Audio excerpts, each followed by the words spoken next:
செய்திக்குள்ளாக கடந்து செல்லலாம். இன்னைக்கு சிந்திக்க போகிறது நம்முடைய வாழ்க்கையில் நம்ம குழந்தையாக இருக்கும்போது, வாலிப பருவத்தில், முதிர் வயதில் நம்ம எப்படி அந்த அந்த எவல்யூஷன் எப்படியாக கடந்து வருது என்று சொல்லி பார்க்கலாம். அப்போது அது நம்ம சிந்திக்கும் போது அது மிகவும் எல்லாருக்கும் பிரயோஜனமாக இருக்கும் என்று கர்த்தருக்குள்ளாக நான் விசுவாசிக்கிறேன். 1 கொரிந்தியர் 13ஆம் அதிகாரம் 11வது வசனத்தை நாம் வாசிக்கையில் அதை ஒரு நல்ல காரியத்தை அங்கு கவனிக்கிறோம்.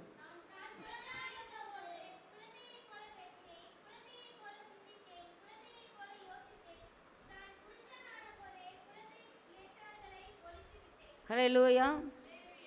இங்கே குழந்தைக்கும் ஒரு புருஷனுக்கும் இருக்கக்கூடிய அந்த வேறுபாடு தான் அந்த இடத்துல காட்டப்படுகிறது. குழந்தையாக இருந்தபோது என்னுடைய பேச்சு, என் சிந்தனை, என் யோசனை இதெல்லாம் எப்படி இருந்தது? குழந்தையை போல் இருந்தது. குழந்தையாக இருக்கும்போது குழந்தையை போல் இருந்தது. அதே குழந்தை வளரும்போது எப்படி இருக்குது? பிள்ளை பருவத்தில் அதற்கேற்ற ஒரு வளர்ச்சி இருக்கும். வாலிப வயதில் அதற்கேற்ற ஒரு வளர்ச்சி, முதிர் வயதில் அதற்கேற்ற ஒரு பூரண வளர்ச்சியை நம்ம பார்க்கலாம். ஆனால் இந்த இடத்துல சொல்லப்பட்டிருக்கிறது, புருஷனான போதோ என்ன ஆயிற்று? எதை ஒழித்து விட்டார்களாம்? குழந்தைக்கேற்றவைகளை ஒழித்து விட்டார்கள். இன்றைக்கி பார்த்தீங்கன்னா நிறைய பேர் பெருசாக ஆனவரவும் கூட, அவங்க நல்ல மெச்சூர்டு பர்சனாக ஆனவரவும் கூட சிறு பிள்ளைத்தனமாக தான் நடந்துட்டுருக்குறாங்க. சின்ன பிள்ளைத்தனமாக இருக்குதே அப்படிம்பாங்க. அவங்க பேசுகிறது, செய்கிறது, நடக்கிறது, அவங்க உடுத்துறது எல்லாமே, நடைமுறை பாவனைகள் எல்லாத்துலேயும் குழந்தைக்கு ஏற்ற ஒரு சுபாவங்கள் தான் வெளிப்படும். அப்போது அந்த புருஷனான போது அவைகளை நாம் விட்டுவிட வேண்டும் என்று சொல்லி, விட்டுவிடுறது மட்டும் இல்லை, வேதாகமம் என்ன சொல்லுது? ஒழித்தே விட வேண்டும். அது என்ன செய்ய வேண்டுமா? ஒழித்தே விட வேண்டும் என்று சொல்லி வேதாகமம் நமக்கு அறிவுரை சொல்லுகிறது. இப்போது பார்த்தீங்கன்னா நீதிமொழிகள் 22:6வது வசனத்தில் நீங்கள் பார்த்தீங்கன்னா, பிள்ளையானவன் நடக்க வேண்டிய வழியில் அவனை நடத்து, முதிர் வயதிலும் அதை விடாதிருப்பான். இந்த 1 கொரிந்தியர் 13ஆம் அதிகாரத்தில் நம்ம என்ன படித்தோம்? நான் குழந்தையாக இருந்தபோது, புருஷனான போது அப்படின்னு படித்தோம். இங்கே என்ன படிக்கிறோம்? பிள்ளை பருவத்தை பார்க்குறோம். பிள்ளையானவன் நடக்க வேண்டிய வழியிலே அவனை நடத்து, அப்போது என்ன செய்வானா? முதிர் வயதிலும் அதை விடாதிருப்பான். ஹல்லேலூயா. இன்னும் என்ன சொல்லியிருக்குதுன்னா, குழந்தைக்கேற்றவர்களை ஒழித்து விட வேண்டும், பிள்ளை பருவத்தில் கற்றுக்கொண்ட காரியங்களை முதிர் வயதில் விடாதிருக்க வேண்டும். ஹல்லேலூயா. இதனால் அர்த்தத்தை புரிஞ்சிருப்பீங்கன்னு நினைக்கிறேன். குழந்தையாக இருந்தபோது இருக்கக்கூடிய கேரக்டர்ஸ் எல்லாம் நாம் புருஷராகும் போது ஒழித்தே விட வேண்டும், பிள்ளை பருவத்திலே கற்றுக்கொண்டதை முதிர் வயதிலும் விடாதிருக்க வேண்டும். ஹல்லேலூயா. அப்போ அந்த இடைப்பட்ட காலத்தில் என்னென்னலாம் நடக்குது நம்ம வாழ்க்கையில்? வாலிபன் எப்படி நடந்து கொள்ள வேண்டும், நம் வாலிப பிள்ளைகளை எப்படி நடத்த வேண்டும், பிள்ளை பருவத்தில் இருக்கிற குழந்தைகளை எப்படி நடத்த வேண்டும், அப்படி நம்ம எல்லாருமே ஒரு காலத்தில் குழந்தையா, பிள்ளையா, வாலிப வயதை தாண்டி இப்போது பெரியவர்களாயும் இருக்கிறோம். எல்லா வயதிற்குரியவர்களும் இந்த இடத்துல நாம் காணப்படுகிறோம். அப்போ முதிர்ந்த வயதுள்ளவர்கள் எப்படி வாழ்ந்து வந்திருந்தால் அவர்கள் முதிர் வயதிலே அவர்கள் எப்படியாக மற்றவர்களுக்கு முன்மாதிரியாக காணப்படுவார்கள் என்று சொல்லி நாம் இந்த நேரத்திலே தியானிக்கலாம். பார்த்திங்கன்னா இந்த இடத்துல நடக்க வேண்டிய வழி, நடந்து வாழ்ந்து காட்டுற வழி, முதிர்ந்த வயதிலே அதை விலகாமல் இருக்கக்கூடிய வழி என்று சொல்லி நம்ம பார்க்குறோம். ஆனால் இந்த இடத்துல நம்ம பார்க்குற போது நம்ம ஒரு சின்ன பிள்ளை பருவத்தில் எப்படி நடந்து கொள்ள வேண்டும் என்று சொல்லி, எப்படி நடத்த வேண்டும் என்று சொல்லி பார்க்கலாம். தேவ சித்தப்படி நம்ம நடத்த வேண்டும். தேவ சித்தப்படி. இரண்டாவதாக அவர்களுடைய அழைப்புக்கு ஏற்றபடி நடத்த வேண்டும். மூன்றாவதாக தேவனுக்கு பிரியமான வழியில் நடத்த வேண்டும். இது மூன்றுமே யாருடைய பணி? பெற்றோருடைய பணி, பெரியோர்களுடைய பணி. ஒரு குழந்தைன்னு எடுத்துக்கிட்டால் அந்த குழந்தை தாய் தகப்பனுக்கு மகனோ மகளோ, தாத்தா பாட்டிக்கு பேரனோ பேத்தியோ, சபை போதகருக்கு சபையில் இருக்கக்கூடிய ஒரு சிறுமி, சண்டே ஸ்கூல் மாணவி, அதே போல் நம்ம எந்த இடத்துல நம்ம இருக்கிறோமோ அந்த இடத்துக்கு ஏற்றவாறு அந்த பிள்ளையினுடைய உறவு காணப்படுகிறது. அப்போ அந்த இடத்துல பார்த்திங்கன்னா உலக போக்கின்படியாக நாம் நடத்தக்கூடாது. உலக போக்கின்படி நம்ம நடத்தக்கூடாது. உலகம், மாமிசம், பிசாசு, இந்த மூன்றையும் வெல்லக்கூடிய டெக்னிக்கை பிள்ளைகளுக்கு சொல்லித்தர வேண்டும். இந்த குழந்தைகளுக்கு இந்த உலகத்தில் தான் நம்ம கைக்குள்ளே நம்ம மடியில் வளர்த்துற வரைக்கும் அப்படியே வச்சுருப்போம். கொண்டு போய் எல்கேஜியில் கொண்டு சேர்த்தும் போது, ப்ரீகேஜியில் சேர்த்தும் போது எங்கே போகிறாங்க அந்த குழந்தைங்க? உலகத்துக்குள்ளே போகிறாங்க. அப்போ அந்த இடத்துலேருந்து நம்ம குழந்தைகளை ஒவ்வொரு காரியத்திலையும் நம்ம அந்த குழந்தைகளை கண்காணிச்சுட்டே வரணும். அதே போல் இன்னும் பார்த்திங்கன்னா அவங்களுடைய வாழ்க்கையில் அவங்களுடைய விருப்பத்தை செய்கிறாங்க பாருங்கள், அதுதான் மாம்சம். அவங்களுடைய விருப்பத்தில் போகிறது மாம்சம். அந்த மாம்சத்தின்படியும் அவங்க நடக்காதபடிக்கு அவங்க ஆவிக்கேற்ற போதனைகளை நம்ம கொடுத்து இந்த மாம்சத்தின் சிந்தனைகளை அவங்களிடம் எடுத்து போட்டுடலாம். ஹல்லேலூயா. மாம்சத்தின்படி நடப்பதற்கு அவர்கள் அதற்கு கடனாளிகள் அல்ல. ஆவிக்கேற்றபடி வளர்க்க வேண்டும். அதே போல் என்னது, அவர்கள் வளர்ந்து வருகிற போது சில சமயங்களில் ஜென்ம பாவம், கர்ம பாவம் அப்படின்ட்டு இருக்குது. ஆதாம் ஏவாள் அவர்கள் கீழ்ப்படியாமல் போன அந்த பாவம் அது அப்படியே அவங்க சந்ததியாக அவங்க குழந்தைகள்கிட்ட வந்தது. அப்புறம் அவங்க வம்சாவளியாக ஒவ்வொரு இடத்துலையும் அது காணப்பட்டுச்சுன்னு பார்க்குறோம். அதையெல்லாம் மாற்றுவதற்காக பிந்தின ஆதாமாக ஆண்டவராய் இயேசு கிறிஸ்து ஒரு மனிதனுடைய பாவத்து நிமித்தம், கீழ்ப்படியாமை நிமித்தம் உலகத்திலே பாவம் வந்தது போல அந்த ஒரு மனிதன் ஆண்டவராய் இயேசு கிறிஸ்துவை கீழ்ப்படிதலினாலே பிதாவுக்கு கீழ்ப்படிஞ்சு உலகத்துக்கு வந்தார். கீழ்ப்படிதலினாலே எல்லா மனுஷரும் பாவங்கள், சாபங்கள், அக்கிரமங்கள், மீறுதல்கள் எல்லாவற்றிலிருந்தும் நாம் விடுதலையாயிருக்கிறோம். ஹல்லேலூயா. அப்போ எப்படியாக நாம் வளர்க்க வேண்டும் என்று சொல்லி பார்க்கிற போது தேவனுடைய சித்தப்படி ஆபிரகாம் ஈசாக்கை வளர்த்தது நம்ம எல்லாருக்கும் தெரியும். தேவனுடைய சித்தப்படி அந்த ஆவிக்குரிய அந்த மகனை அவர் வளர்த்துறார். உடன்படிக்கையின் மகனை வளர்த்துறார். அதே போல் பார்த்தீங்கன்னா ரெபெக்கால் என்ன செய்கிறாங்க, தேவனுடைய சித்தத்தை கருவில் இருக்கும்போதே அவங்க தெரிந்து கொண்டாங்க. அதற்கு ஏற்றவாறு இந்த யாக்கோபை என்ன செய்கிறாங்க, மோல்டு பண்ணிக்கிட்டே இருக்கிறாங்க.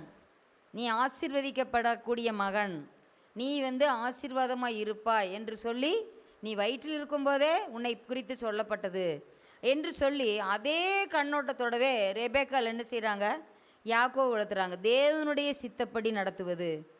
அதே போல் பார்த்திங்கன்னா இன்னும் அழைப்புக்கு ஏற்றபடி நடத்துவது.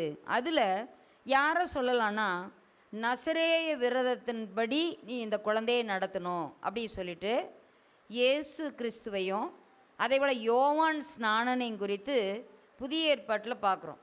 பழைய ஏற்பாட்டில் சிம்சோன் குறித்து நசரேயனாக அவனை வளர்த்த வேண்டும் என்று சொல்லி மனோவாவுக்கும் மனோவா மனைவிக்கும் சொல்லப்பட்டது.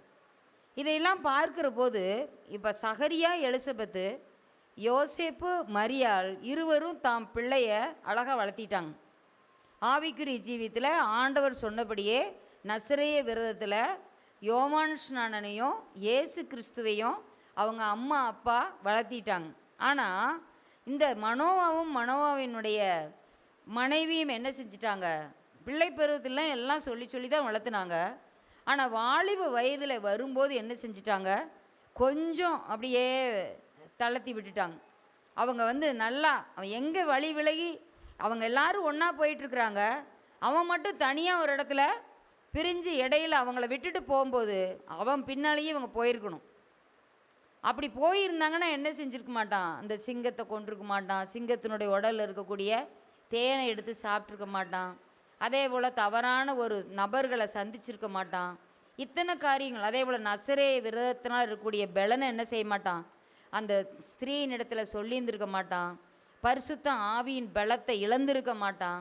இத்தனை காரியத்துக்கு காரணம் அந்த எந்த வயசாக இருந்தாலும் சரி, குழந்தை பருவமாக இருந்தாலும் சரி. ஏன்னா குழந்தை பருவத்தில் நம்ம இடுப்பில் தூக்கி வச்சுட்டு நடக்கலாம், தோளில் தூக்கி வச்சுட்டு நடக்கலாம்.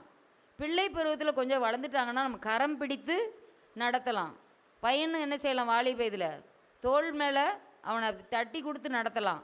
ஆனால் அதை விட கொஞ்சம் வளர்ந்துட்டாங்கன்னா என்ன செய்கிறாங்க, நம்மளை கையை விட்டுட்டு அவங்களாம் நடக்க ஆரம்பிக்கிறாங்க. அந்த சமயம்தான் ரொம்ப முக்கியம். அப்போ என்ன செய்யணும், அவங்கள இன்னும் நல்லா ஃபாலோ பண்ணி அவங்கள நல்லா நடத்தினா தான் அவங்க நல்ல ஒரு சாட்சியுள்ள வாழ்க்கையை வாழ முடியும் அப்படிங்கிறத இங்கே நம்ம பார்க்குறோம். அழைப்புக்கு ஏற்றபடி நடத்துனாங்க. அவன் கர்த்தருக்கு வழியை ஆயத்தம் பண்ணுகிறவனாக இருப்பான். அவன் எலியாவின் ஆவியும் பெலனும் உடையவனாக இருப்பான். அந்த யோவான் ஸ்நானனை குறித்து அவ்வளோ சொல்கிறாங்க. அவன் பிறப்பு நிமித்தம் அநேகர் சந்தோஷப்படுவார்கள் என்று சொல்லி யோவான் ஸ்நானனை குறித்து நிறைய சொல்லப்பட்டிருக்கிறது. அதன்படியே அவங்க பெற்றோர் என்ன செஞ்சாங்க, அவனை வளர்த்துனாங்க. அதே போல் பாருங்கள், அப்படி வளர்த்துனதுனால அவனுடைய வாழ்க்கையில் வனாந்தரத்தில் கூப்பிடுகிறவனுடைய சத்தமாக அவன் செல்லும் போதும் கூட அந்த வளர்ப்பில் அவன் உறுதியாக இருந்தான்.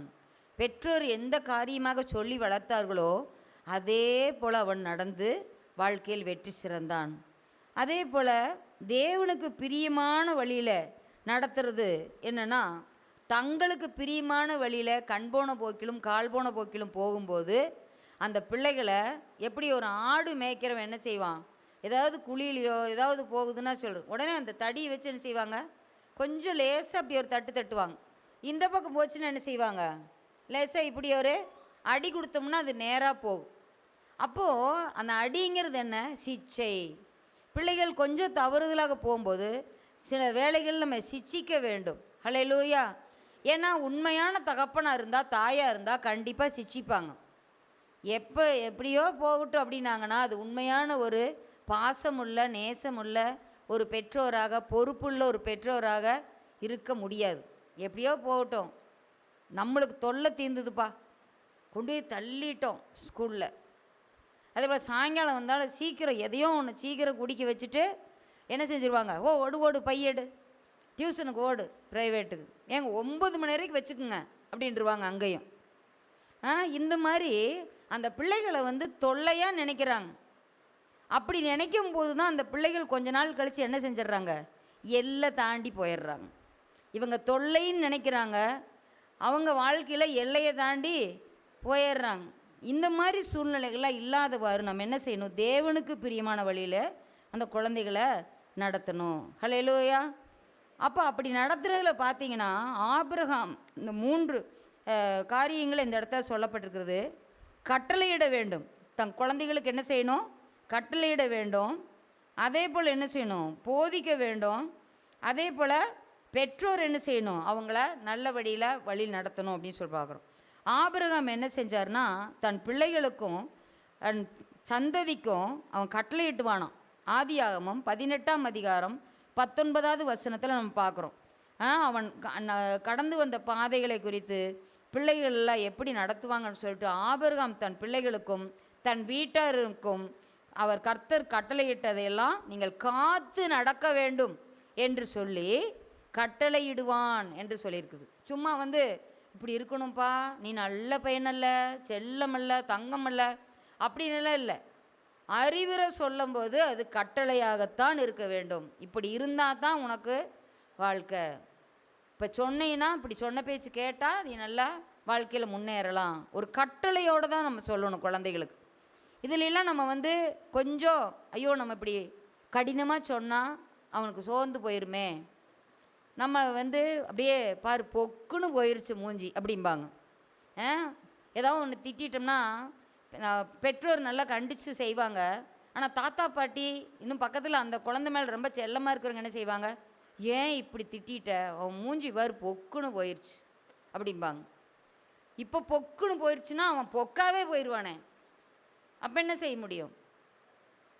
அதனால் அந்த குழந்தைகளுக்கு எந்த ஒரு காம்ப்ரமைஸே இல்லாமல் அந்த குழந்தைகளை நல்லா வழி நடத்தணும். அடுத்தது பாருங்கள், உபாகமம் 6ஆம் அதிகாரம் 6லிருந்து 7 வசனங்களை நம்ம பார்த்தீங்கன்னா, நாம் உட்கார்ந்துருக்கிற போதும், நிற்கிற போதும், நடக்கிற போதும், நீ படுத்திருக்கிற போதும், நீ சாப்பிடும் போதும் உன் குழந்தைகளுக்கு என்ன செய்யணும்னு சொல்லியிருக்குது.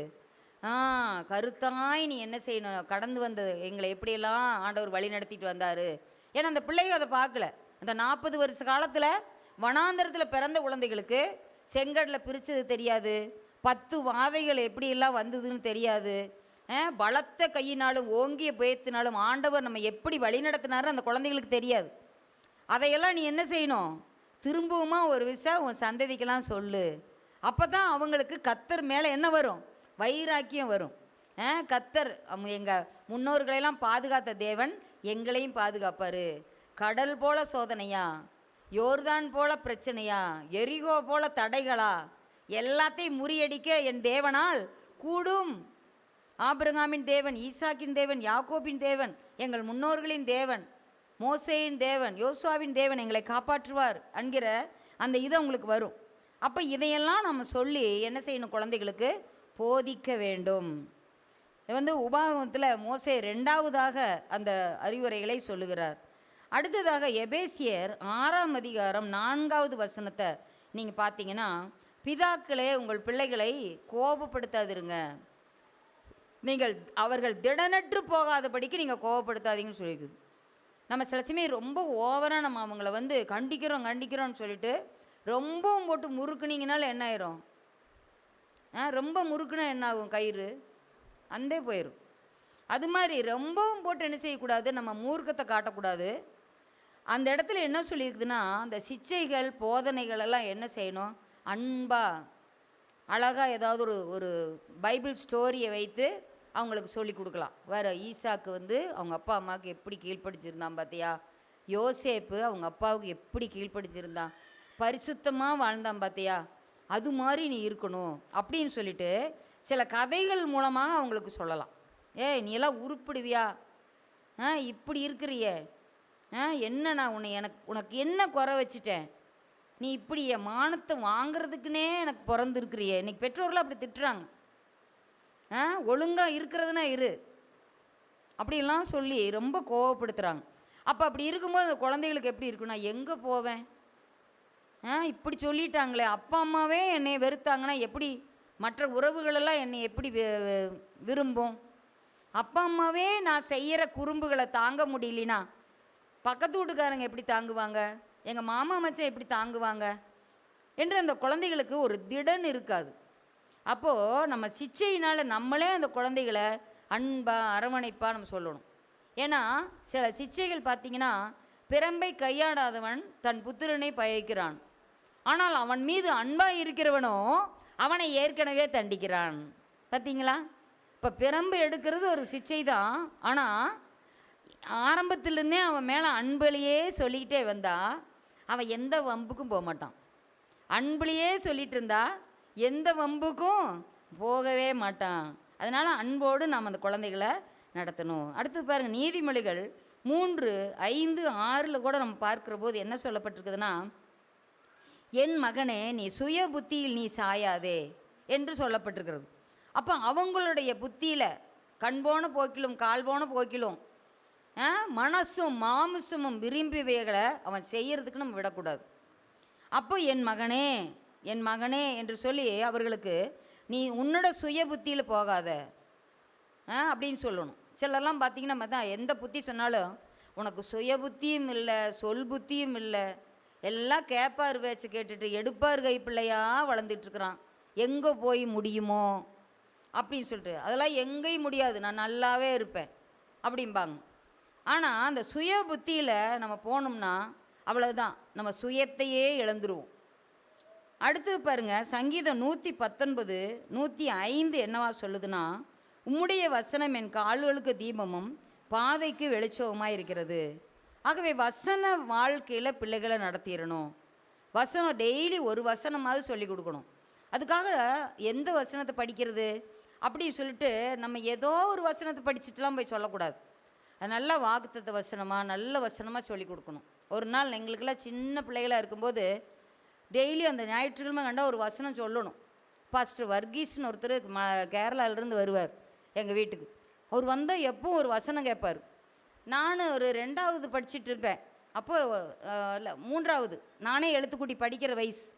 3வது படிக்கும்போது பார்த்திங்கன்னா இந்த சங்கீதத்தில் ஒரு வசனம் இருக்குது, உன் பிள்ளைகளை கல்லின் மேல் மோதி அடிக்கிறவர்கள் பாக்கியவான்கள். அந்த வசனத்தை போய் சொன்னேன். அந்த மாதிரி வசனங்கள்லாம் என்ன செய்யக்கூடாது, செலக்ட் பண்ணக்கூடாது. எல்லாருக்கும் ஒரே சிரிப்பு. அந்த வசனத்தை நான் சொன்னது தான் அத்தனை பேரும் சிரிச்சிட்டாங்க.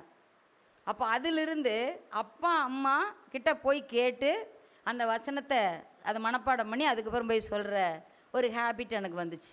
அதனால் அந்த வசனத்தை நம்ம படிக்கும்போது நம்மளாம் சுயமாக என்ன செஞ்சிடக்கூடாது, குழந்தைகளை ஏதோ ஒரு வசனத்தை படிச்சுட்டு வா அப்படின்லாம் சொல்லக்கூடாது. அவங்க அதுக்கு தான் சண்டே ஸ்கூலில் என்ன செய்கிறாங்க, ஒவ்வொரு பாடத்துக்கும் மனன வசனம் அப்படின்னு கொடுத்து ஒவ்வொரு வசனமாக படிக்க சொல்கிறாங்க. அது மாதிரி நம்ம என்ன செய்யணும், குழந்தைகளை நடத்த வேண்டும். ஹல்லேலூயா. ஏன்னா நம்ம அந்த குழந்தைகளுக்கு வழி தான் காட்ட முடியும்.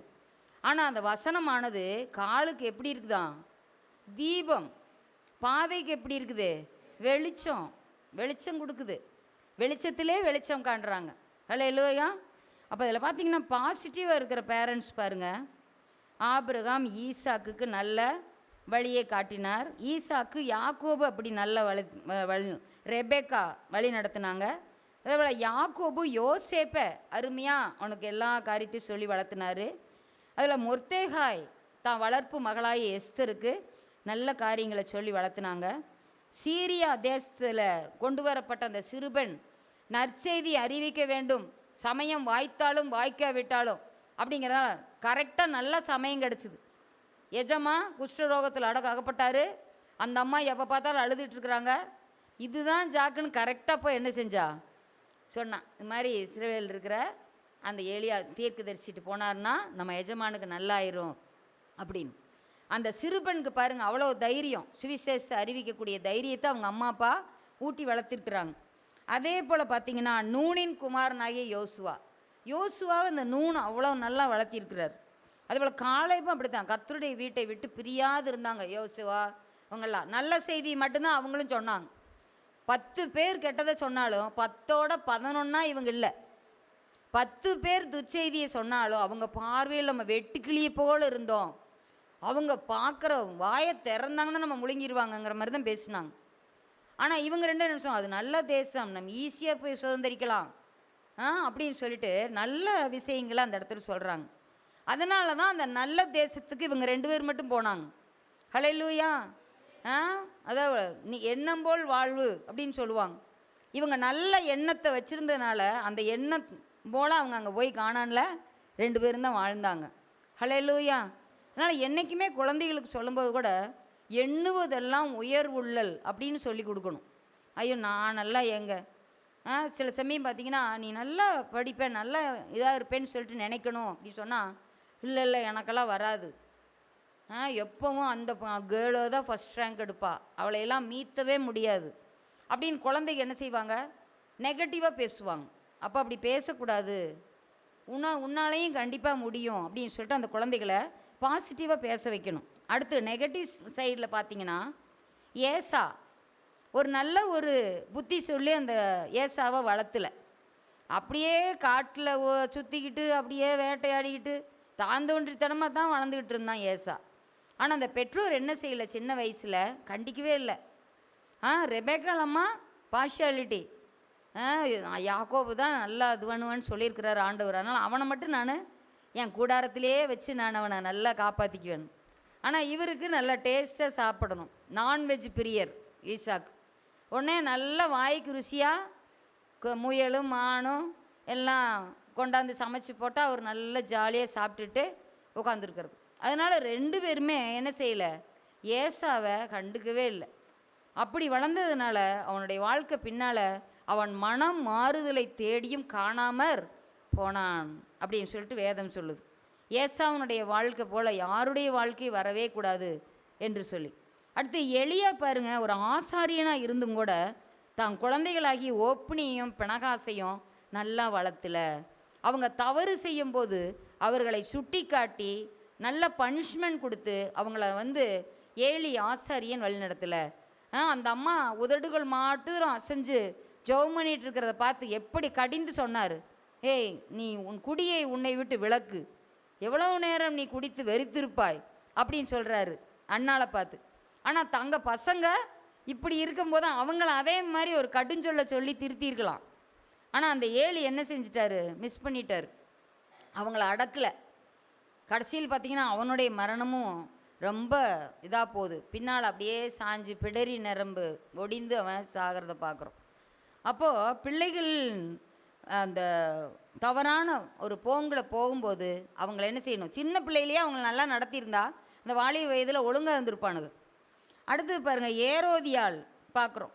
அவள் தன்னுடைய பிள்ளைக்கு உனக்கு என்ன வேணும் எதுனாலும் கேளுன்னு சொல்கிறாரு ஏரோது. ஆனால் இந்த அம்மா என்ன சொல்கிறாங்க, ஏதாவது ஒரு நெக்லஸ் கேளு, வைர நெக்லஸ் கேளு, ஏதாவது ஒரு எனக்கு அந்த ஓரத்தில் இருக்கக்கூடிய நாட்டில் எனக்கு பாதி எழுதி வெயி அப்படின்னு ஏதோ ஒன்று கேட்டிருக்கலாம்.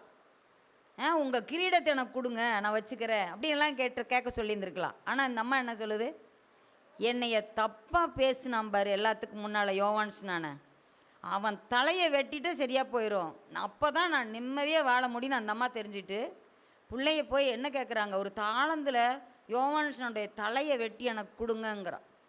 ஏறுவதுக்கே தூக்கி வாரி போட்டுருச்சு. என்னடா அது இப்படி ஒரு கிஃப்ட்டு கேட்குறாளே பிறந்த நாளில் அப்படின்னு. அப்போது அந்த இடத்துல பார்க்குறோம், ஏரோதியால் தன் மகளை ஒரு தவறான ஒரு இதில் அந்த அம்மா நடத்துகிறாங்க. அப்போ அந்த பொண்ணுக்கு சின்னதுலேருந்தே ஒரு அரகண்டான ஒரு லேடியாக அவள் எப்படி இருக்கிறாளோ அது மாதிரியே தன் பிள்ளைகளை வளர்த்துறதை பார்க்குறோம். ஆனால் ஒரு சிலர் சொல்லுவாங்க, நான் எப்படியோ கெட்டு குட்டிச்சவராக போயிட்டேன், என் பிள்ளையாவது நல்லா வளரட்டும் அப்படி தான் நினைப்பாங்க. ஆனால் இப்போ அந்த இடத்துல அவள் அப்படி நினைக்கவே இல்லை. சாலமோனையும் அம்னோனையும் பார்த்திங்கன்னா தாவீது நல்லா வளர்த்துறதுக்கு அவன் மிஸ் பண்ணிட்டான். அப்போ அவங்கள ராஜ குலத்தில் அவங்க வீட்டில் செல்வந்தமாக அரசர் அரண்மனையில் வச்சிருந்தாலும் கூட அவங்களுடைய நடவடிக்கைகளை அவன் பார்த்துருக்கணும். அவங்க இது மாதிரி தவறுதலான எண்ணங்கள், தவறுதலான சிந்தனைகள் அப்படி இருக்கும்போது தாவீது என்ன செஞ்சுருக்கலாம், கண்டிப்பாக அந்த பிள்ளைகளை கண்டித்து வளர்த்தி இருந்திருக்கணும். அவன் விட்டுட்டான். தும்பை விட்டுட்டு வாழை பிடிச்ச கதையாக போயிடுச்சு அவன் வாழ்க்கை. தும்பை பிடிக்கிற போதே என்ன செஞ்சிடணும், பிடிச்சிடணும் மூக்கணாங்கவர் விட்டுட்டு வாழை பிடிச்சா என்னாகும், 2 காலையும் வச்சு உதச்சி தள்ளிடும். அந்த மாதிரி ஒரு வாழ்க்கை இன்றைக்கி நம்ம அநேக பெற்றோர் வருந்துகிறத இந்த நாளில் பார்க்குறோம். அப்போ பிள்ளை பருவத்தில் எப்படி நடக்கணும் அப்படிங்கிறத வேதம் அதுதான் நம்ம கற்றுத்தருது. அடுத்ததாக வாலிப வயதில் நாம் பிள்ளைகள் எப்படி வளர வேண்டும் என்று சொல்லி பார்க்கலாம். 1 தீமோத்தேயு 4ஆம் அதிகாரம் 12வது வசனத்தில் பார்க்குறோம், உன் இளமையை குறித்து யாரும் உன்னை அசட்டை செய்யாதவாறு நீ வார்த்தையிலும் நடக்கையிலும் அன்பிலும் ஆவியிலும் விசுவாசத்திலும் கற்பிலும் விசுவாசிகளுக்கு மாதிரியாயிரு என்று சொல்லப்பட்டிருக்கிறது. அப்போது வார்த்தையில் நம்ம மாதிரியாக இருக்கணும்னா என்ன சொல்லப்பட்டிருக்கிறதுனா, தாவீது நல்ல ஒரு அவனுடைய வாழ்க்கையில் வார்த்தையில் மிகவும் கரெக்டாக இருந்தான். ஆண்டவரை துதிப்பது ஒன்றே உன் வாயில் இருந்தது, எப்போதும் துதிப்பேன் கர்த்தரை என் நாவில் இருக்கும் என்று. அதே போல் எப்போதும் கர்த்தரை என்ன செஞ்சார், கெம்பீரித்து பாடிக்கொண்டே இருந்தார். அதை இன்னொன்று ஆண்டவர் அவன் ஆடுகளை மேய்த்து கொண்டிருக்கும்போது ஆண்டவர் செய்த அற்புதங்களை எல்லாம் ராஜாவினிடத்திலும் எல்லாரிடத்திலும் சாட்சி சொன்னான். நான் ஆடுகளை மேய்க்கும் போது சிங்கம் வந்தது, கரடி வந்தது, அதையெல்லாம் நான் அதை வாயை கிழித்து நான் ஆட்டுக்குட்டியை மீட்டேன், ஆண்டவர் எனக்கு பலன் தந்தார், அது மாதிரி இந்த கோலியாத்தையும் எனக்கு வெல்லுவதற்கு பலன் தருவார் என்று சொல்லி ராஜாவினிடத்துலையும் போய் சாட்சி பகர்றான். அது மாதிரி நம்மளுடைய வாழ்க்கையில் ஆண்டவர் சின்ன செயல்களை செய்திருந்தாலும் சரி, ஒரு பெரிய காரியத்தை நம்ம வாழ்க்கையில் செஞ்சிருந்தாலும் சரி, சமயம் கிடைக்கும்போது நம்ம சாட்சி சொல்லுவதற்கு மறக்கவே கூடாது. அடுத்து யோபு பாருங்க, தன் உதடுகளால் பாவம் செய்யவே இல்லை, தன் வார்த்தையில் ரொம்ப கச்சிதமாக இருந்தான். வார்த்தையை அப்படியே வார்த்தை மாதிரி பேசினான். இங்கே பாருங்க, குறை சொல்லவில்லை, அவன் எதை குறித்தும் குறையே சொல்லலை.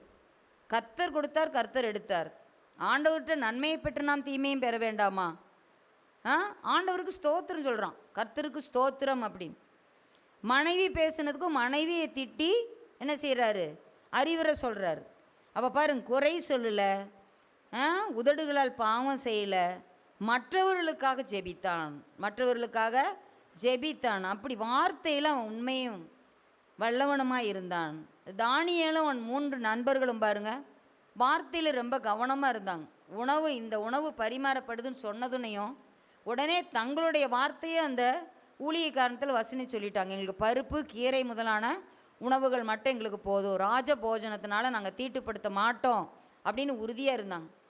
அப்போ அந்த மாதிரி தங்கள் வாழ்க்கையில் வார்த்தையில் உண்மையாக இருந்தால் வாழ்வு நன்றாக இருக்கும். அடுத்தது பாருங்கள், நடக்கைக்கு உதாரணமாக நம்ம யாரை சொல்லலாம்னா எஸ்தர், ரூத் அவங்களெல்லாம் சொல்லலாம். எஸ்தர் என்ன சொல்கிறாங்க, வஸ்தி உத்தமையாக உம்முடைய பார்வையில் நடக்கலை, உமது பார்வையில் உத்தமையாக இருக்கக்கூடிய வேறொருவளுக்கு இந்த ராஜபட்டத்தை கொடுங்கங்கிறாங்க. அதில் ரூத்தை பற்றி சொல்லும்போது என்ன சொல்கிறாங்க, உன்னுடைய நற்குணம் பெரிது, உன்னுடைய உத்தமம் பெருசுன்னு சொல்லிட்டு போவாஸ் புகழ்கிறார். நீ தரித்திரரும் ஐஸ்வர்யவான்களமாகிய வாலிபரின் பின்னாலே நீ போகாமல் அப்படின்னு சொல்லியிருக்குது. ஹல்லேலூயா. நீதிமொழிகளில் பார்க்குறோம், தரித்திரத்தையும் ஐஸ்வர்யத்தையும் எனக்கு கொடாதிருப்பீராக. அந்த ரெண்டு இதையுமே என்ன செஞ்சிட்டாங்க, ரிஜெக்ட் பண்ணிட்டாங்க. இப்போ பாருங்கள், அந்த முந்தின நற்குணத்திலும் உன் பிந்தின நற்குணம் இருக்குன்னு சொல்லிட்டு அவர் புகழ்கிறாங்க. அப்போ நம்ம நடக்கையை பார்த்து தான் நமக்கு ஆண்டவர் என்ன செய்வார், நம்ம வாழ்க்கையை ஆசீர்வதிப்பார். அதே போல் பாருங்கள் என்ன சொல்லியிருக்குதுன்னா, அவங்களுக்கு அதிக ஆசை இல்லை, ஏகாய் என்ன சொன்னானோ என்ன கொடுத்தாரோ அதுவே போதும்னு நினச்சிட்டு எஸ்தர் இருந்தாங்க. மற்ற பெண்கள்லாம் எல்லாம் கேட்பாங்களாம். ராஜாவினிடத்தில் பிரவேசிக்கும் போது அந்த பொண்ணு என்ன கேட்டாலும் கிடைக்குமா, அதுக்காகவே எல்லாத்தையும் கேட்பாங்களாம். அப்போ அது எல்லாத்தையும் கொடுப்பாங்க. ஆனால் இவ எதுவுமே கேட்கவே இல்லை. அதனால தான் அந்த ராஜ கிரீடம் அவளுக்கு கிடச்சிது. அதே போல் பாருங்கள், ரூத்தினிடத்துல கீழ்ப்படிதல் இருந்தது, பணிவு இருந்தது. கீழ்ப்படிதல் இருந்தது, பணிவு இருந்தது.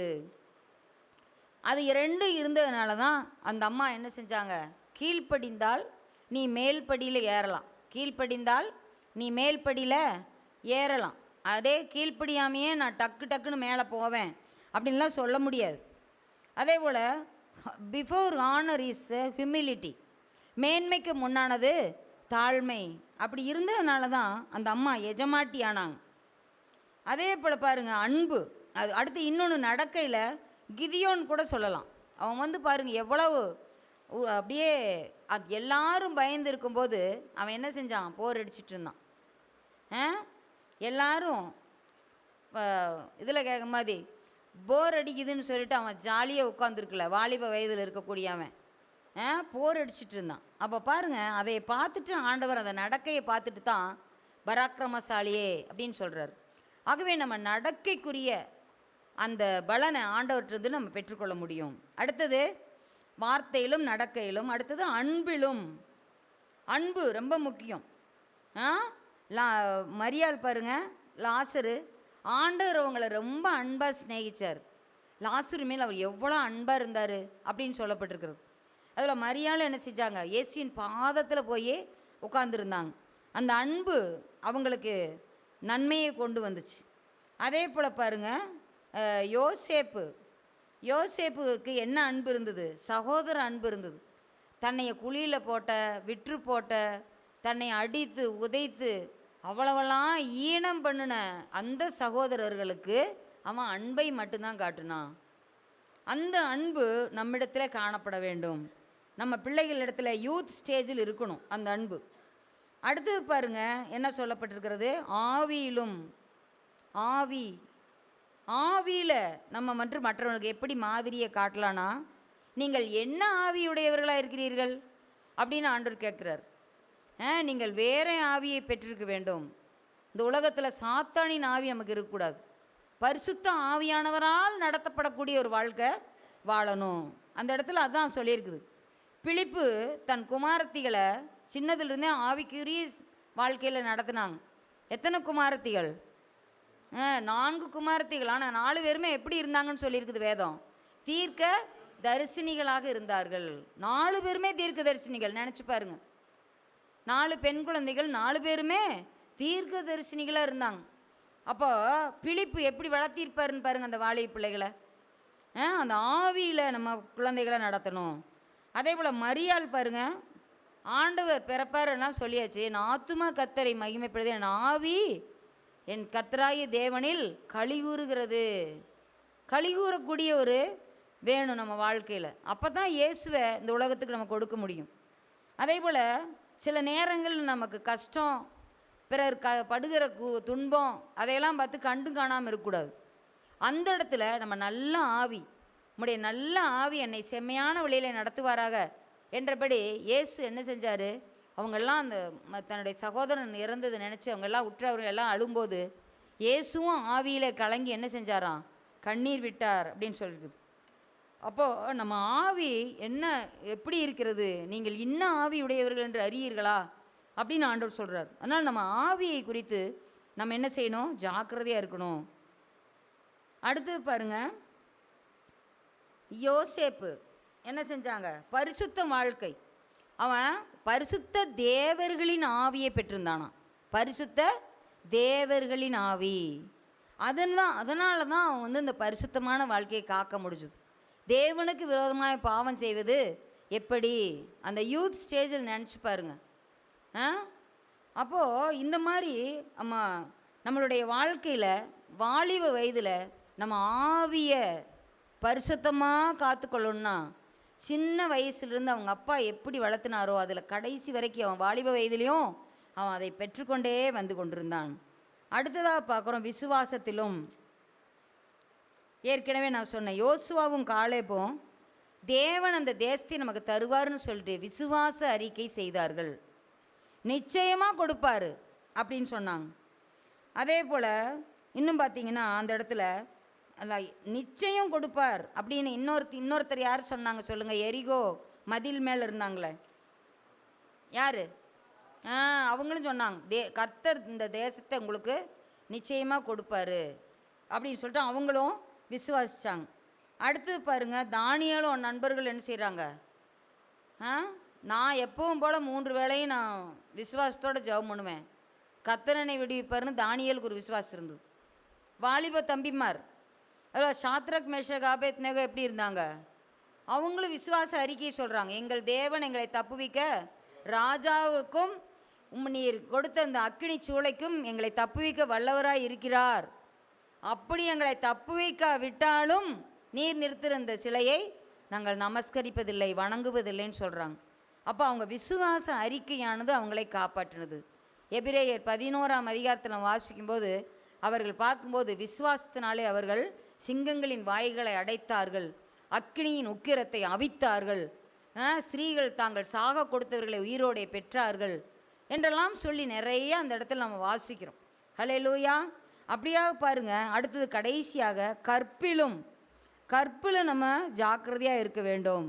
வாலிப வயதில் இருக்கக்கூடிய குழந்தைகளுக்கு நம்ம அதிகமாக நம்ம சொல்லணும், எந்த ஒரு காரியத்திலையும் அடக்கமாக தன் மனதை அலைபாய விடக்கூடாது, வேவரிங் மைண்ட் இருக்கக்கூடாது, கண்கள் நேராய் பார்க்க கடவுது, உன் கண்ணிமைகள் உனக்கு முன்பாக செவ்வையாய் நோக்க கடவுது, வலதுபுறம் இடதுபுறம் சாயாதே, உன் கால்நடையை சீர்தூக்கிப்பார் என்று சொல்லி நம்ம குழந்தைகளுக்கு சொல்லி கொடுத்துக்கிட்டே இருக்கணும். இன்றைக்கி எங்கெங்கே போனேன், என்ன செஞ்ச, காலேஜுக்கு போனியா, ஃப்ரெண்ட்ஸோடு எங்கே போனேன், என்ன பண்ணேன், குழந்தைகளை விசாரிக்கணும். உட்காந்து அவங்களோட பேசினா தான் ஒரு ஃப்ரெண்ட்ஸை போல் நம்மக்கிட்ட சொல்லுவாங்க. நீங்கள் எதுவுமே அவங்க சொல்கிறதுக்கு வரும்போது எனக்கு நிறைய வேலை இருக்குது, உன் கதையெல்லாம் கேட்குறதுக்கு எனக்கு நேரம் இல்லை அப்படின்னீங்கன்னா அவ்வளவுதான், அந்த கதை நாளைக்கு பெரிய கதையாக போய் எங்கேயாவது போய் நிற்கும். அதனால் அந்த கதையை நம்ம காது கொடுத்து கேட்டு அந்த கதைக்குரிய மாறலை நம்ம சொல்லி கொடுக்கணும். எந்த ஒரு கதை சொன்னாலும் கடைசியில் ஒரு மாறல் இருக்கும் பாருங்கள், அந்த மாரல் வேல்யூவை நம்ம குழந்தைகளுக்கு சொல்லி கொடுக்கணும். இதுதான் நல்லதுப்பா அப்படின்னு சொல்லணும். இப்போ பாருங்கள், அதில் யோசேப்பு அவங்கெல்லாம் பாருங்கள் கற்புள்ள வாழ்க்கையை காத்து கொண்டாங்க. ரூத் அதே போல் கற்புள்ள வாழ்க்கையை காத்து கொண்டாங்க.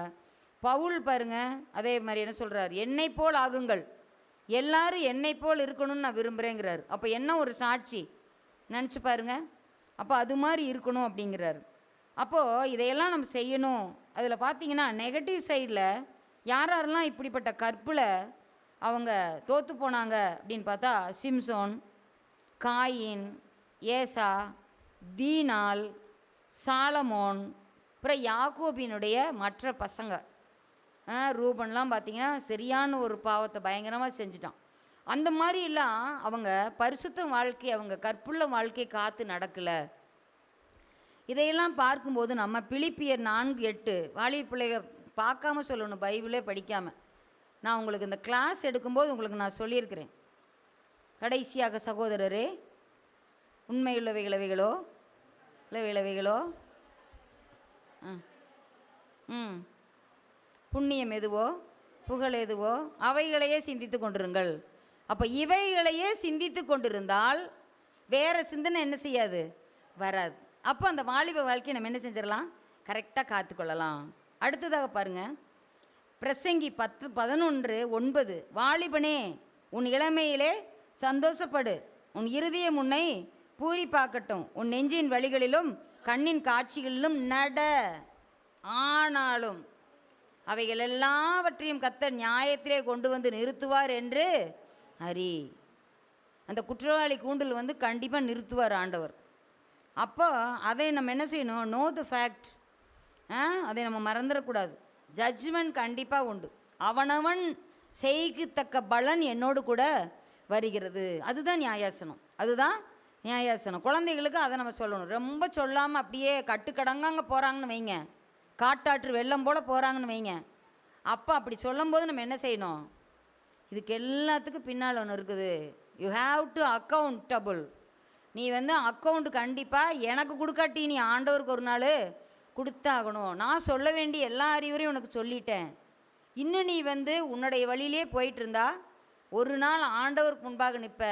அப்போ நாங்கள் பெற்றோரோ உற்றோரோ போதகரோ யாரும் வந்து உனக்கு ஜாமீன் போட முடியாது அப்படிங்கிறத சொல்லிடணும். அப்படிங்கிறத நம்ம சொல்லிவிட வேண்டும். இப்போ வேணால் நம்ம அவங்களுக்காக பரிந்து பேசலாம். இப்போ சொன்ன பேச்சு கேட்டு இனிமேல் நான் ஒழுங்காக இருப்பேன் அப்படின்னா, சரி கண்ணே, உனக்காக நாங்கள் ஜெபம் பண்ணுறோம், நானும் உனக்காக பரிந்து பேசுகிறேன். இப்போ நம்ம வந்து இப்போ ஹெல்ப் பண்ண முடியும். ஆனால் அவர் வருகையில் நியாயாதிபதியாக உட்காந்துருக்கும் போது என்ன செய்ய முடியாது? யாரும் யாருக்கும் எதுவும் சொல்ல முடியாது. அடுத்ததாக முதிர் வயதுள்ள நிலைமையில் நம்ம எப்படி நடக்கணும் அப்படிங்கிறத நம்ம பார்த்து முடிக்கலாம். இதில் பார்த்திங்கன்னா நம்ம ஒரு 8 பேர் இதில் நான் வந்து செலக்ட் பண்ணி எடுத்துருக்கிறேன். நிறைய பேர் இருக்கிறாங்க. அவங்களாம் எப்படி இருந்தாங்க அப்படின்னு. ஏகபோத்து, அம்ராம், அவங்க யாரோட குழந்தை? அவங்க குழந்தை பேர் என்ன? 3 குழந்தை இருக்கிறாங்க. யார் யார்? மோசே, ஆரோன், மிரியாம். 2 பசங்க, ஒரு பொண்ணு அவங்களுக்கு. அதில் இந்த மோசே என்ன செய்கிறாங்க? கடைசியாக பிறந்த குழந்தை. அந்த மோசே 3 மாதம் வரைக்கும் அப்படியே பொத்தி பொத்தி வளர்த்துறாங்க. அப்போவே பார்த்தீங்கன்னா அந்த குழந்தைக்கு அடம் பண்ணி அழுதுதான் அந்த இடத்துல இல்லை. அழுதுருந்தால் அவ்வளோதான். அதுவும் நெயில் நதியில் போட்டிருப்பாங்க. இல்லைன்னா போர்ச்சேவர்களுடைய வாளுக்கு இரையாக இருந்திருக்கும். ஆனால் வாளுக்கு இரையாகாமல் அந்த பிள்ளை வாழ்னு கத்தாமல் வாளிலிருந்து தப்பிச்சிட்டா அந்த தம்பி. அப்போ பாருங்கள், இந்த இடத்துல கடைசி வரைக்கும் மோசே கீழ்ப்படிந்தே இருந்தார். அவருடைய சட்டத்திட்டத்துக்கள் எல்லாம் கீழ்ப்படிஞ்சார். ஆண்டவர் என்ன சொல்கிறாரோ எல்லாத்துக்கும் கீழ்ப்படிஞ்சார். ஒரே ஒரு இடத்துல தான் இவர்கள்லாம் கல்லையும் கிள்ளையும் தூக்கிட்டு முறுமுறுத்துட்டு இருந்த கோவத்தில் ஃபஸ்ட்டு அடிக்க சொன்ன மாதிரியே இப்போவும் அடிச்சிருவோன்ட்டு அடிச்சிட்டார். முதல்ல அதே கோலில் ஆண்டவர் என்ன சொல்கிறார்? அடிங்கிறாரு. அடித்தார், தண்ணி வந்தது. 2வது ஒரு இதை சொல்லும்போது என்ன சார்? கோலை கையில் பிடித்து கொண்டு கண்மலையை பார்த்து பேசுனார். அந்த பேசாமல் என்ன செஞ்சிட்டாரு? சரி, அந்த ஒரே ஒரு தவறு தான். அதற்கு கிடைத்த பனிஷ்மெண்ட்டு, கானானை கண்ணில் பார்ப்ப, உன் கால் அதில் மிதிக்காது. கண்ணு மட்டும்தான் பார்க்கும், கால் அதில் மிதிக்காதுன்னு சொல்லிட்டார்.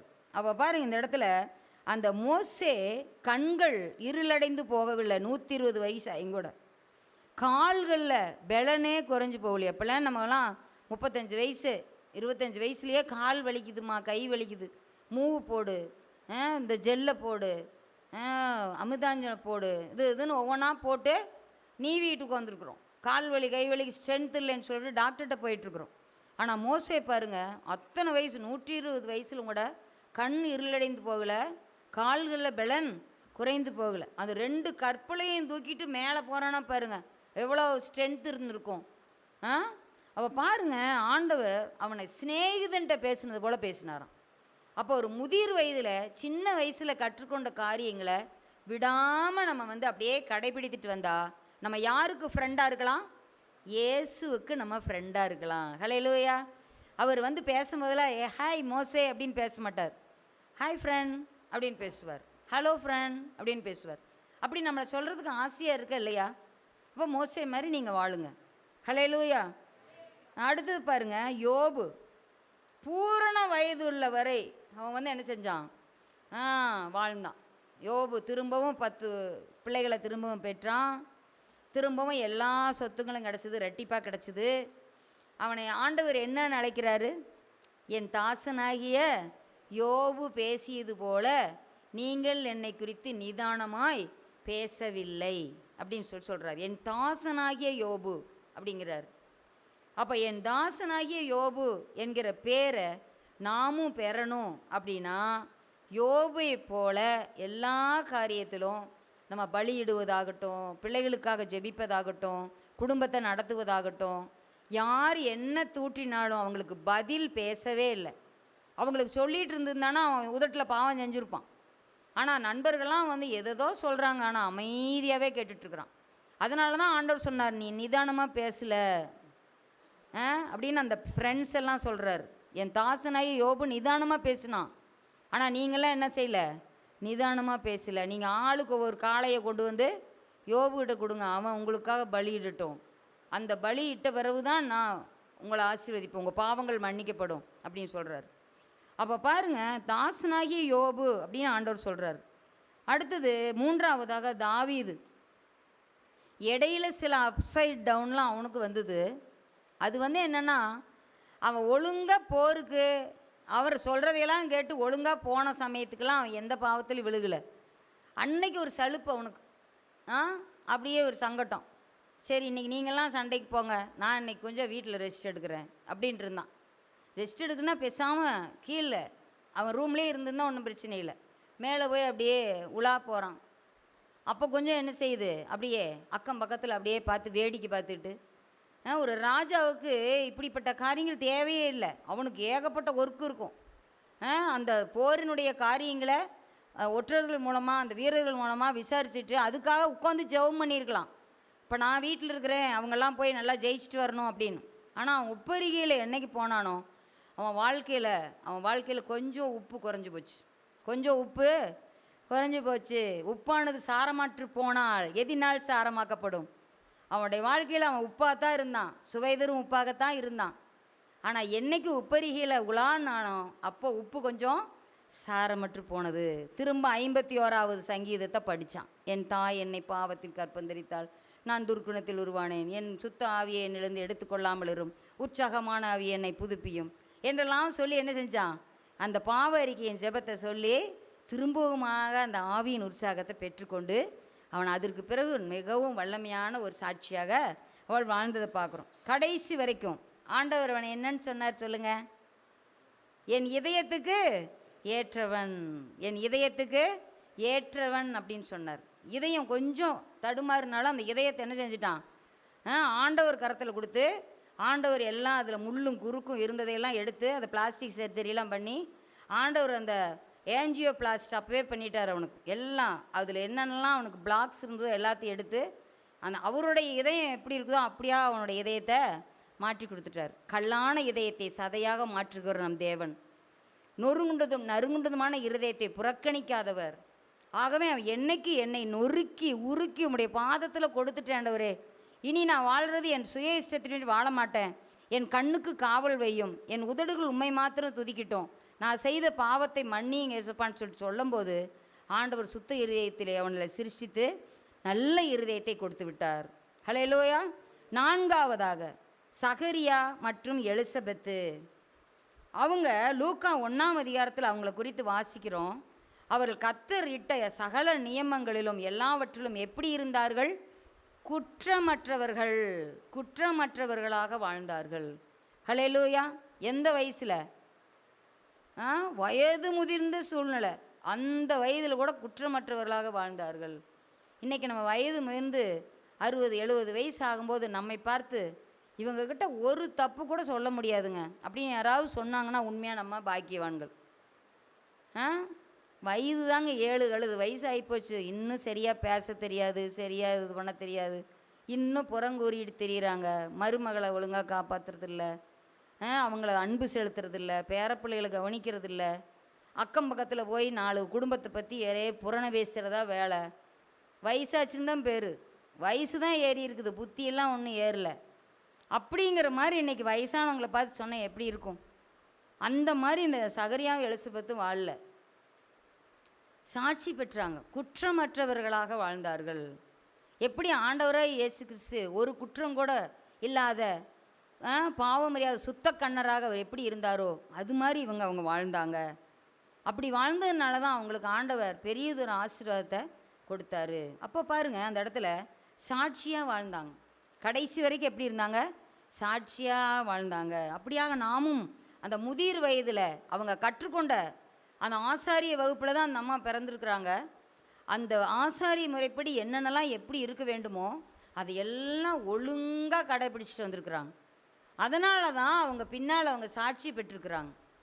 ஹல்லேலூயா. அடுத்ததாக சிமியோன், வயதான அந்த முதியோரை குறித்து தெரியும். அவர் என்ன செய்கிறாரு? ஆவியின் ஏவுதலினாலே அன்னைக்கு ஆலயத்துக்கு வந்திருந்தாராம். பார்த்தீங்களா? குழந்தை பாலனை நீ காணும் முன்னே நீ மரணம் அடைய மாட்டாய், அவருக்கு கொடுத்த ஆசீர்வாதம். அதனால் இந்த ஏரியாவில் இப்போ ஒரு குழந்தை பிறந்திருக்குது அப்படின்னு சொல்லிட்டு அந்த மேய்ப்பனுக்கு காணப்பட்டார். இவங்கெல்லாம் அப்படி இருக்குது இப்படி இருக்குதுன்னு எல்லாம் கேள்விப்பட்டிருப்பாங்க. இவருக்கும் காதில் வந்து விழுந்திருக்கும். அப்போ எப்படி இருந்தாலும் இந்த குழந்தைய பிரதிஷ்டை பண்ணுறக்கு ஆலயத்துக்கு கூட்டிகிட்டு வருவாங்க. நம்ம ரெகுலராக போயிடணும் சர்ச்சுக்கு, எவ்வளோ முடியலினாலும் போயிடணும் அப்படின்னு சொல்லிட்டு என்ன செஞ்சாங்க? ஆலயம் செல்வதை வழக்கமாக கொண்டிருந்தார். ஆகவே நாமும் கூட அப்படியாக ஆலயத்துக்கு வழக்கமாக, வயசாயிடுச்சுன்னு சொல்லிட்டு வீட்டிலெல்லாம் இருந்துடக்கூடாது. எல்லோரும் வரணும். முதியோர்கள், வாலிபர், குழந்தைகள் எல்லாருமே வரணும். பாலுங்கிற குழந்தைகள் முதற்கொண்டு எல்லாருமே ஆலயத்தில் காணப்படணும். அப்படியா ஒரு வந்தது நிமித்தமாக ரட்சண்யத்தை அவர்கள் கண்கள் கண்டது. ரட்சண்யத்தை கண்கள் கண்டது. ஹல்லேலூயா. நம்ம வாழ்க்கையில் ரட்சண்யத்தை பார்க்க வேண்டுமா? ஆலயத்துக்கு ஒழுங்காக வரணும், சிமியோனை போல். அடுத்தது பாருங்கள், யாக்கோபு, இஸ்ரவேல், அவன் கோத்திரங்களுக்கு பிதாவாக இருந்தான். கோத்திர பிதா. அவனுடைய பிள்ளைகள் 12 பேரும் தான் 12 கோத்திரங்களாக வந்தாங்க. ஏசாவுனுடைய பிள்ளைகளாக பிரபு அப்படின்னு வரும். அதெல்லாம் இஸ்லாமிய முகமதிய அந்த இதில் அவங்க போயிடுச்சு, ஏசாவுனுடைய குடும்பங்கள்லாம். ஆனால் இந்த இடத்துல இஸ்ரவேலினுடைய கோத்திரங்கள் தான் அந்த இடத்துல கோத்திர பிதாக்களாக வர்றாங்க. அவனுடைய வாழ்க்கையில் பாருங்கள், அவன் கடைசி வயசில் கூட அந்த யோசேப்பை பார்த்துட்டான். யோசேப்பு உயிரோடு இருக்கிறான் அப்படின்லாம் கேள்விப்பட்டோன்னையும் என்ன செஞ்சாராம்? கோலின் முனையிலே சாய்ந்து ஆண்டவரை தொழுது கொண்டாராம். ஹல்லேலூயா. இப்போ பாருங்கள், அந்த தொழுது கொள்ளக்கூடிய குணம் அந்த இஸ்ரவேலுக்கு இருந்துச்சு. ஹல்லேலூயா. அப்படி இல்லை என்றால் அவன் அழிந்தே போயிருப்பான். ஏசாவை சந்திக்கிறதுக்கு முன்பாக தேவனோடும் போராடி மேற்கொண்டான், மனிதனோடும் போராடினான். மனிதனோடும் தேவனோடும் போராடி மேற்கொண்டாயே என்று சொல்கிறாங்க. அப்போ அது மாதிரி நாமுக்கும் கூட மாம்சத்தோடும் இரத்தத்தோடும் அல்ல, துரைத்தனங்களோடும் அதிகாரங்களோடும் இந்த லோகத்தின் அந்தகார பிரபுக்களோடும் வானமண்டலத்தில் பொல்லாத ஆவிகளோடும் உங்களுக்கு போராட்டம் உண்டு. அந்த போராட்டத்தில் நம்ம வெற்றி பெறணும்னா சர்வாயுத வர்க்கங்களை, ஆண்டவர் தந்திருக்கிற சர்வாயுத வர்க்கத்தை தரித்து கொண்டு இஸ்ரவேலை போல நாமும் என்ன செய்யணும்? தினமும் போராட வேண்டும். ஹல்லேலூயா. அப்போது நாமும் என்ன செய்யப்படுவோம்? அப்படிப்பட்ட ஆசீர்வாதத்துக்குள்ளாக கடந்து செல்ல முடியும். ஹல்லேலூயா. அடுத்ததாக நகோமி, தேவனை அவங்க விடவே இல்லை. அவங்க பாருங்கள், அவங்க கணவன் இல்லை, மகன் மக்களோனும் கிளியோனும் இல்லை. அப்படிப்பட்ட சூழ்நிலையில் அந்த வீட்டில் அவங்க சொல்கிறாங்க, நீங்கள் உங்கள் ஊருக்கே திரும்பி போய் மோவாபிய ஊருக்கே போயிருங்க. அங்கே போய் நீங்கள் இன்னும் சிறு பிள்ளைகளாக இருக்கிறீங்க, நீங்கள் அங்கே போய் உங்கள் அம்மா அப்பா பார்த்து திருமணம் செய்து நீங்கள் நல்லா சந்தோஷமாக வாழுங்கம்மா அப்படிங்கிறாங்க. ஆனால் அந்த சின்னதில் கல்யாணம் பண்ணிட்டு வந்ததுலேருந்து ரூத்து, ஒருபால் 2 பேருக்குமே அந்த அம்மா குடும்ப ஜபத்தில் கலந்துருப்பாங்க, எல்லாத்துலேயும் கலந்துருப்பாங்க, பைபிளை பற்றி சொல்லியிருப்பாங்க, பெத்தேலை குறித்து பெரிய சாட்சியாக சொல்லியிருப்பாங்க, தேவனுடைய வீட்டை பற்றி எல்லாத்தையும் கேள்விப்பட்டுக்கிட்டே இருந்தாலும் யாருக்கு உண்மையாக மனசில் உரைச்சிது? ஒருபாளுக்கு உரைக்கல, திரும்பி போயிட்டா முத்தம் கொடுத்துட்டு. ஆனால் ரூத் என்ன செஞ்சாங்க? அவங்க சொன்ன அந்த செய்தியெல்லாம் அப்படியே மனசில் கேட்டு, உங்கள் தேவன் தான் ஏன் தேவன், உங்கள் ஜனம்தான் ஏன் ஜனம், நீங்கள் இருக்கிற இடத்துல நானும் இருப்பேன், மரணமே அன்றி உங்களை என்னையும் பிரிக்க மாட்டாது. இந்த வைராகியம் எப்படி வந்துச்சு? யாரை நம்பி நகோமி கூட ரூத்து போனான்? நினச்சி பாருங்க. தேவனை நம்பி போயிருக்கிறான். உன்னுடைய தேவன் என்னுடைய தேவன். அப்போ தேவனை குறித்து நகோமி எவ்வளவு ஒரு சாட்சி பகிர்ந்திருப்பாங்க, அவர் மேலே எவ்வளோ ஆணித்தரமான ஒரு முடிவு எடுத்திருப்பாங்க. அந்த இடத்துல அவர் व्यசனத்தோடு போகும்போது அப்பத்தின் வீடாகி இதில் இப்போலாம் கிடைக்குதாம்மா, திரும்ப செழிப்பு வந்துருச்சான், அதனால நம்ம ஊருக்கே போகலாம் அப்படின்னு சொல்லிட்டு தான் வர்றாங்க. ஆனால் இங்கே வர்ற இடத்துல என்ன சொல்கிறாங்க, எல்லாம் நகோமியோ நகோமியோ அப்படிங்கிறாங்க. இல்லை இல்லை, நகோமினா இனிமை. ஆனால் அந்த அம்மா என்ன சொல்கிறாங்க, என்னையெல்லாம் இனிமேலாம் கூப்பிடாதீங்க, மாறாள்னு கூப்பிடுங்க, சர்வ வல்லவர் எனக்கு மிகுந்த கசப்பை கட்டளிட்டு இருக்கிறார் அப்படிங்கிறாங்க. ஆனால் அந்த அம்மாவுக்கு சர்வ வல்லவர்னு தெரியுது. சர்வ வல்லவர் எனக்கு மிகுந்த கசப்பை கட்டளிட்டார், என்னை மாறான்னு கூப்பிடுங்க, இது ஒரு ஆதங்கத்தில் சொல்கிறாங்க. ஆனால் அதுக்கப்புறம் பார்த்தீங்கன்னா என்ன சொல்கிறாங்க, என் குமாரத்தியே கவலை கொள்ளாதே, சுகமாய் வாழும் வாழ்வை உனக்கு தேடாது இருப்பேனோ அப்படிங்கிறாங்க. அப்புறம் இந்த வயலுக்கே போ அப்படின்னு அறிவுரை கொடுக்குறாங்க. அப்போ எப்படிலாம் நீ நடந்துக்கணும் அப்படிங்கிறதெல்லாம் சொல்லி கொடுக்குறாங்க. அப்போ பாருங்கள், தேவனை நம்பி தான் அவன் மீட்படைஞ்சான். இந்த ரூத் இருக்கிறாளே, அவன் உனக்கு 10 குமார் இருந்தாலும் கூட அது ஈடாகாது. அந்த அண்ணாளுக்கு அந்த எளிமையை சொல்லும்போது அப்படி சொன்னாங்க. அது மாதிரி பாருங்கள், எல்கானா அங்கே உன்னுடையது. அப்போ பாருங்கள், இந்த இடத்துல இந்த அம்மா என்ன சொல்கிறாங்க, தேவனை நம்பி தான் அந்த அம்மா மீட்படைஞ்சாங்க. அப்போது எல்லாரும் என்ன சொல்கிறாங்க, நகோமிக்கு ஒரு ஆண் குழந்தை பிறந்திருக்குதுங்கிறாங்க. ரூத்துக்கு குழந்தை பிறக்குது, போவாஸுக்கும் ரூத்துக்கும். ஆனால் சொல்கிறது யார் சொல்கிறாங்க, நகோமிக்கு ஒரு ஆண் குழந்தை பிறந்திருக்குது. அப்போ தேவனை நம்பி வாழ்ந்த அந்த அம்மாவுக்கு மீட்பு கிடைச்சதா இல்லையா? அப்போ அது மாதிரி நாமும் கூட எந்த சூழ்நிலை யார் கைவிட்டாலும், எப்படிப்பட்ட சூழ்நிலை எங்களுக்கு யாருமே இல்லை அப்படின்ட்டு இருந்தாலும் ஆண்டவர் இருக்கிறார், சர்வவல்ல தேவன் இருக்கிறார். அவர் முற்றுமுடிய நடத்துவதற்கு போதுமானவர்களும் அதிகமானவராக இருக்கிறார். திக்கற்ற பிள்ளைகளை ஆதரிக்கிற தேவன், விதவைகளின் பிள்ளைகளை காப்பாற்றுகிற தேவன், ஒடுக்கப்படுகிற யாவருக்கும் கர்த்தர் நன்மை செய்கிறார். ஹல்லேலூயா. அப்படிப்பட்ட தேவனை கெட்டியாக இருக்க பிடிச்சிக்கணும். அப்படி பிடிச்சிக்கிட்டோம்னா நம்ம கண்டிப்பாக மீட்புண்டு. கடைசியாக 8வதாக நோவா என்ன செஞ்சான், தேவனிடத்தில் கிருபை பெற்றாங்க. நோவாவுக்கோ கர்த்தருடைய கண்களில் கிருபை கிடைத்தது. ஏன் கிடைச்சது? எல்லா பாவத்திலையும் சாபத்திலையும் பயங்கரமான அருவறுப்புகளையும் வேசித்தனத்துலேயும் விக்கிரக வழிபாட்டுலேயும் எல்லாம் ஆட்டம் பாட்டம் கொண்டாட்டம்னா ஆடிட்டு இருக்கிறாங்க அந்த ஊரில். ஆனால் நோவா மட்டும் எப்படி இருந்தான், கர்த்தருக்கு பயந்து. அந்த இடத்துல பாருங்கள், அவங்க சொல்லப்பட்டிருக்குது 6வது அதிகாரம் ஆதியாகமம் 6ல். அவன் எப்படி இருந்தான், நீதிமானும் உத்தமனுமாய் இருந்தான். ஹல்லேலூயா. அப்போ பாருங்கள், அப்படி இருந்ததுனால தன்னையும் தன் குடும்பத்தையும் பாதுகாத்து கொண்டான். தன்னையும் தன் குடும்பத்தையும் பாதுகாத்து கொண்டான். ஆகவே நாமும் நம்மையும் நம் குடும்பத்தையும் காப்பாற்றி கொள்ள வேண்டுமென்றால் நாம் நீதிமானாக இருக்க வேண்டும். தேவ நீதியில் உறுதியாக இருக்கணும். கர்த்தர் சொன்ன நீதி உள்ளவைகளெல்லாம் நாம் வாழ்ந்து ஒரு ரைச்சியஸ் மேனாக, ரைச்சியஸ் பீப்புளாக இருக்கணும். அப்போது ஆண்டவர் நீதி உள்ளவராக இருக்கிறது போல நாமும் நீதி உள்ளவராக இருக்கும்போது தான் ஆண்டவர் எனக்கு மேட்சாக இருக்கிறான் அப்படின்னு சொல்லிட்டு தன்னுடைய கிருபையை தருவார். ஹல்லேலூயா. எல்லா பெண்களும் எப்படியோ இருக்கிறாங்க, மரியாள் மட்டும் அந்த கிருபைக்கு பாத்திரமாக இருக்கிறா. ஆகவே போய் வாழ்த்து, கிருபை பெற்றவளே வாழ்க சொல்லு அப்படின்னு காபிரியாளுக்கு சொல்லிட்டார். அப்போ யார் ஒருவர் ஆண்டவருடைய பார்வையிலும் மனுஷருடைய பார்வையிலும் தயவையும் இரக்கத்தையும் கிருபையும் பெற தகுதி உள்ளவர்கள் என்றால், ஆண்டவருடைய கற்பனைகளுக்கும் கட்டளைகளுக்கும் நியமங்களுக்கும் சாட்சிகளுக்கும் அவர் கொடுத்த எல்லா சட்டத்திட்டங்களுக்கும் நான் கீழ்ப்படிந்து இருக்கிறவர்கள் தான் கிருபை பெற முடியும். ஹல்லேலூயா. இப்போ பாருங்கள், ஆண்டவர் என்ன சொல்கிறாருன்னா, முதிர்ந்த வயதில் கனி தருவாங்க அப்படின்னு சொல்லியிருக்கிறார். அவர்கள் வயது திரும்பவும் வாழ வயது போல் ஆகும்.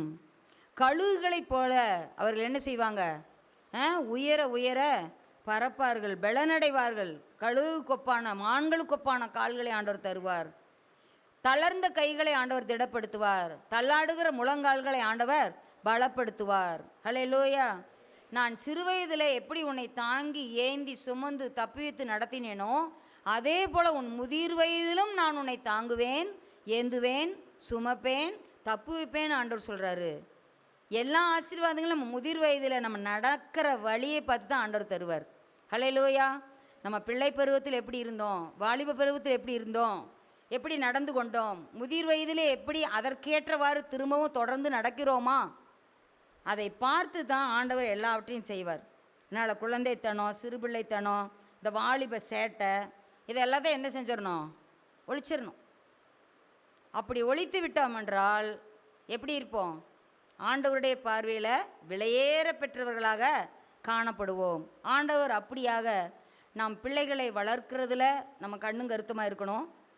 அதே போல் வாலிப வயதாகும் போதும் இன்னும் அதிக கவனத்தோடு அவங்கள பார்க்கணும், வழி நடத்தணும். அவங்களுக்கு ஏற்றவாறு நம்ம தோளுக்கு மேலே வளர்ந்துட்டான் தோழன் அப்படின்னு சொல்லிட்டு அவங்களோட அவங்க எப்படி ஜாலியாக நக்கலும் கிண்டலும் கேலியும் கிண்டலும் பேசிட்டு அப்படியே இருக்கிறாங்களோ அவங்களோட சேர்ந்து நம்மளும் சிரிச்சிட்ருக்கூடாது. இப்படியெல்லாம் பேசக்கூடாதுப்பா, இது ஆண்டவருக்கு பிடிக்காது அப்படின்னு சொல்லிட்டு எதை பேசினாலும் பக்தி விருத்திக்கு எதுவாக பேசணும்னு சொல்லிட்டு அந்த குழந்தைகளுக்கு புத்தி சொல்லணுமா வழியா? சரி அவன் யங்ஸ்டராக இருக்கிறான், அதுக்கேற்ற மாதிரி நம்மளும் என்ன செய்யணும், பேசணும்னு பேசுனீங்கன்னா அவ்வளவுதான். அப்புறம் கடைசியில் அவன் ஏசுவான், அதையும் நம்ம வாங்கிக்கணும். பேசுகிறான்னு பேசிகிட்டு இருந்தான், கடைசியில் வாய்க்கு வந்தபடி ஏசுவான். அப்போ அதையும் நம்ம கேட்டுட்டு உட்காந்துருக்க வேண்டிய சூழ்நிலை ஆகிப்போம். ஆனால் வாலிப வயதிலையும் ஒழுங்காக நடத்தணும், அப்போது அவன் முதிர் வயதிலும் அதை விடாதிருப்பான். தேவன் தாமே இந்த சத்தியத்தை நமக்கு ஆசீர்வாதமாக்கி தருவாராக. நாம் ஜெபித்து உபவாச ஜெபத்துக்கு நேராக கடன் செல்லலாம்.